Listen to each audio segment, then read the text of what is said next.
A 4.6 billion pound fraud. Over 61,000 Bitcoin hidden in plain sight. What started as an investment scam in China ended up in London, where a former takeaway worker was suddenly handling millions in cryptocurrency. At the center of it all was Jimin Qian, a fugitive who turned Bitcoin into luxury assets through an unlikely accomplice, Jian Wen. But this was not just another crypto crime story. It became the largest cryptocurrency seizure in UK history and exposed a global web of deception affecting over 128,000 victims. Inside a London safety deposit box, investigators discovered a single laptop containing 61,000 Bitcoin. At the time of its recovery, that digital cash was valued at over £5 billion, the largest cryptocurrency seizure in the history of British law enforcement.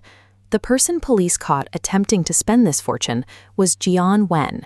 Only a few years earlier, she worked in a Chinese takeaway in Leeds, with a total annual income of less than £6,000. Wen was a front for the true architect of the scheme, Jimin Qian.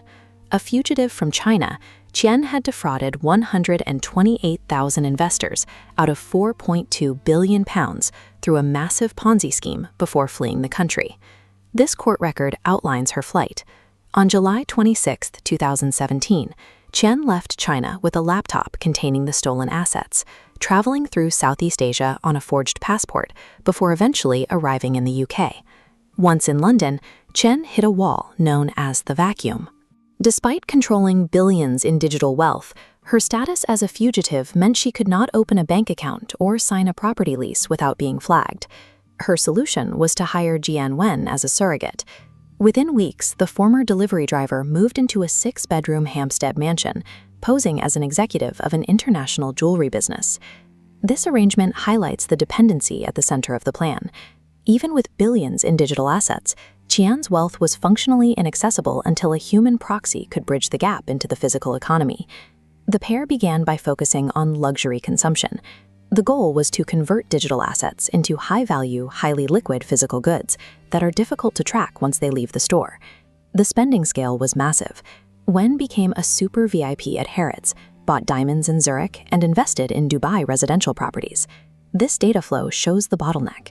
Small amounts of capital filter easily into luxury retail, but a multi-billion-pound fortune cannot be stabilized through jewelry alone. To anchor that much wealth, they needed to move into massive institutional assets, like London real estate. Wen attempted this escalation by bidding on 3 prestigious London properties with a combined value of more than £40 million. By moving from luxury boutiques to the ultra-prime property market, the operation left the relative anonymity of retail spending and entered a sector monitored by state-mandated compliance officers.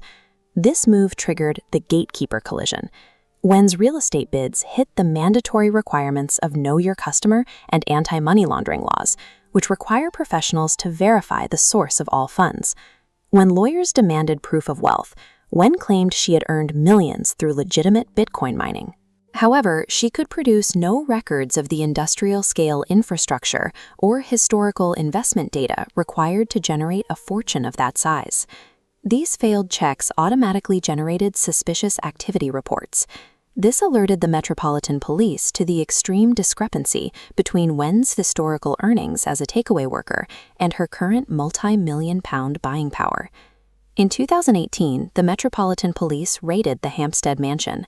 Behind one of these metallic safety deposit doors, they found the laptop containing the primary Bitcoin stash. Police seized 61,000 Bitcoin and arrested Wen. However, the search revealed that Qian, the mastermind, had already escaped and was once again a fugitive. The collapse of the scheme demonstrates a persistent fact of financial crime. While technology allows stolen billions to move globally in seconds, traditional human gatekeepers make those billions profoundly difficult to spend. For 5 years, Qian lived in a quiet Yorkshire Airbnb, managed by a Malaysian fixer and a staff of workers who were legally barred from revealing her location by strict non-disclosure contracts. The capture of the crypto queen was not a matter of luck, but of the technology itself. Because the blockchain is an immutable ledger, Every transaction creates a record that can never be altered or deleted, even years later. The break came in 2024. A dormant wallet tied to the original 2017 fraud suddenly moved a tiny amount, just 8.2 Bitcoin, to an exchange account held by Qian's fixer. That single digital movement allowed law enforcement to trace the funds directly to the fixer, leading the Metropolitan Police straight to Qian's hideout in York. The legal process concluded with a sentence of nearly 12 years for Jimin Qian and over 6 years for Jian Wen. As the judge noted, the scale of the laundering was unprecedented, driven by what she described as pure greed. Behind the billions in seized assets is the human cost of the original fraud. 128,000 investors in China lost their life savings and pensions to fund the lifestyle Qian and Wen enjoyed in London. A landmark legal battle is now underway here at the Royal Courts of Justice. The court must decide the fate of the seized fortune, whether it belongs to the UK state, the Chinese government, or the victims who were defrauded years ago.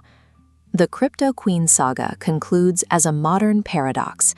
The same decentralized network that allowed a criminal to steal billions created an immutable record that eventually ensured.